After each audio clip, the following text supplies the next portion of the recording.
Good day. I am Matthias of Regenerations Creations, and this video is about the 5 virtues that I try to live by. A few years back, I was working for a school district, and they gave me a free course on leadership. I thought this could be interesting, so I attended. We were supposed to read a book called Dare to Lead by Brené Brown. I was blown away by a lot of things in this book, and I suggest you all to read it for yourselves. I'm only going to go over a very small amount of it. So I knew that I lacked confidence and I needed a lot of help with this going in. So I was thinking this leadership course would be something akin to like alpha male stuff, like be stern, be blunt, be direct, let others know that you're the boss by your very presence. I had it in my mind that to be a leader meant being an alpha. But one of the first things in this book about how to be a leader was that you should be comfortable with being vulnerable. You need to take off your armor around your team so they can see and know the true you. This had me remember one of my favorite quotes by Tyrion Lannister from Game of Thrones. Don't ever forget who you are. The world will surely not. Wear it like armor, and then it can never be used to hurt you. But this book was saying, nah, take that armor off. You don't need it. So near the end of the book, Mrs. Brown gives a list of virtues and asks you to pick 5 or 6, and then narrow it down to 2 or 3 core ones that really resonate with you. She picked courage, and I really like that one. So I went with that as well. And then I added gratitude to that. So as I said, I found this book amazing, but I think this was the best part, right? Because it really lets you personalize it and like internalize it. It got me thinking about what my core beliefs are, right? Great thing. So around this time, I had also downloaded an app that gives me Stoic quotes, a daily quote from a Stoic. This was very helpful too. It gave me a reason to just sit down and think about something every day. But then through this app, I heard about the 4 Stoic Virtues. And I thought it'd be interesting to see what they said versus what this book had been saying. So in the end, I love both. And I try to keep these simple but powerful virtues in mind throughout my whole life. So first, the 4 Stoic virtues. They are wisdom, courage, justice, and temperance. So wisdom was an easy one for my nerdy brain to wrap itself around. I had a teacher for a father, so I was taught the importance of an education from a young age. I loved reading and geeking out about history and lore, and I loved the line, knowledge is power. But as I got older, I started thinking about the differences between knowledge and wisdom. I came to the conclusion that wisdom is applied knowledge. Knowledge for its own sake can be kind of futile or can be used for evil. Wisdom, to me, is finding new and interesting ways of using the knowledge you have acquired. I remember after graduating college, I was sitting there full of knowledge of history, philosophy, religion, archaeology, science, etc. And just thinking, I can say that I'm smart.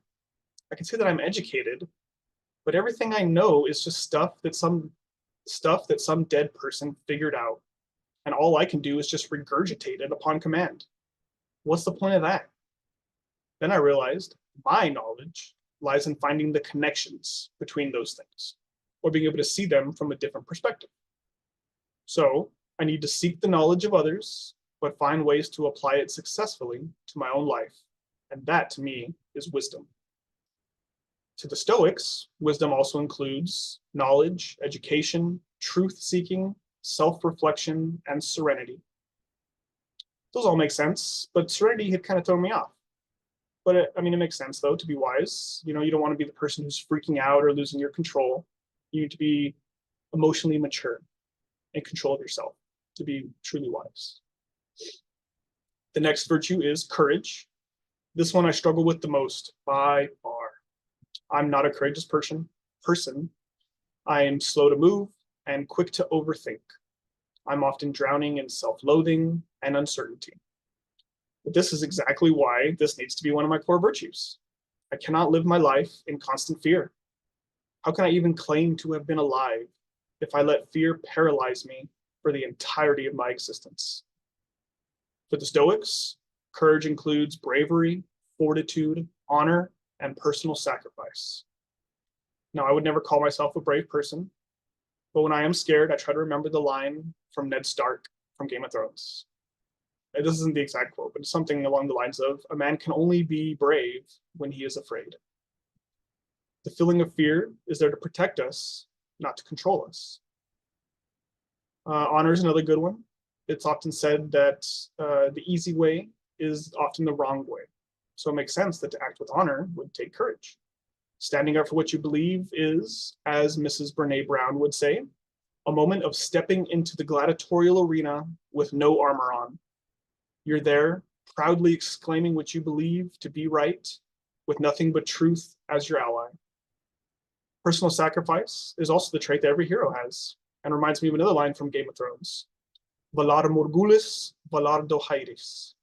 All men must die, and all men must serve. You must take on responsibility and live your life in service of your higher values and in service of those around you. Then we come to justice. When I first heard this one, I was like, yeah, not really for me. I don't like watching cop shows or legal dramas. I don't care about any of that kind of stuff, let alone dedicating my life to such pursuits. I thought that seeking justice was mostly just a nice way of saying that you want revenge. To bring someone to justice, you must pass judgment on them.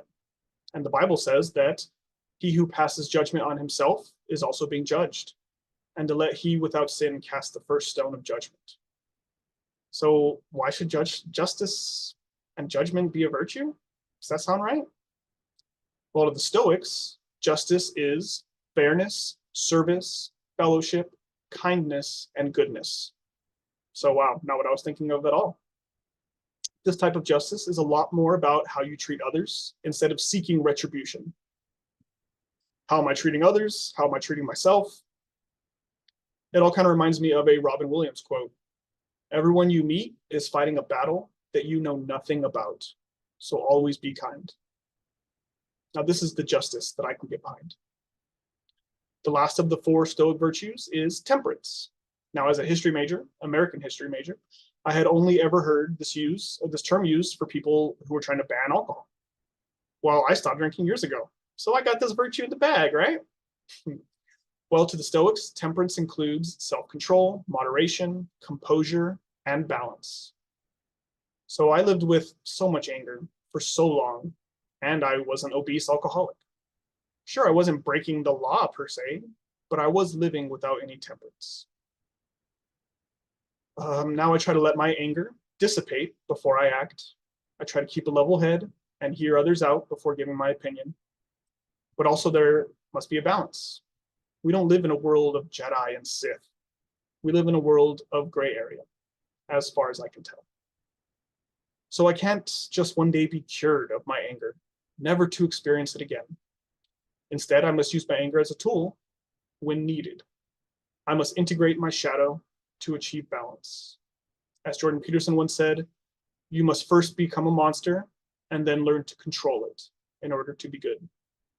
So I need to control the excesses in my life and seek to find a middle path of balance. So when I first heard these 4 Stoic virtues, it also came with a line afterwards that said, if at some point in your life you come across anything better than these, it must be an extraordinary thing indeed. So that got me thinking, what else would compare to these 4 virtues? But then my mind went back to the book from Mrs. Brown, and I had to pick my virtues. So the one that wasn't on there was gratitude. Maybe you can link the good things about gratitude back to the 4 Stoic virtues, but for me, it needs to be front and center. It needs to be something that I remind myself constantly of. As I said, I lived with a lot of anger and self-loathing, and I never want to go back to that. And I think that gratitude is the cure. I'm reminded of a South Park episode where Stan starts to see everything as literally poop. The radio is just fart noises. The TV is just people pooping everywhere. This is how I saw the world. I just noticed how bad everything was, how much it was contributing to my terrible existence. But then I think about balance and harmony, yin and yang. So maybe it is true, everything is terrible. Nothing more than excrement, devoid of all meaning. But if that's true, then so is the inverse. So then everything is amazing. nothing short of awe-inspiring and miraculous, overflowing with meaning and purpose. So if everything is both terrible and amazing at the same time, it's just up to my perception of it. So I must simply choose to see the beauty in all things, focus on the positives, and even if something seems bad now, it could just be the opportunity that I need to grow into something more glorious than ever before. I must be grateful for all that I have, for if I did not have it, I know I would be sitting here creating it. I must also be grateful for everything that I do not have, because it gives me something to strive for. So I have been Matthias of Regenerations Creations, and thank you all very much for listening. Have a great day.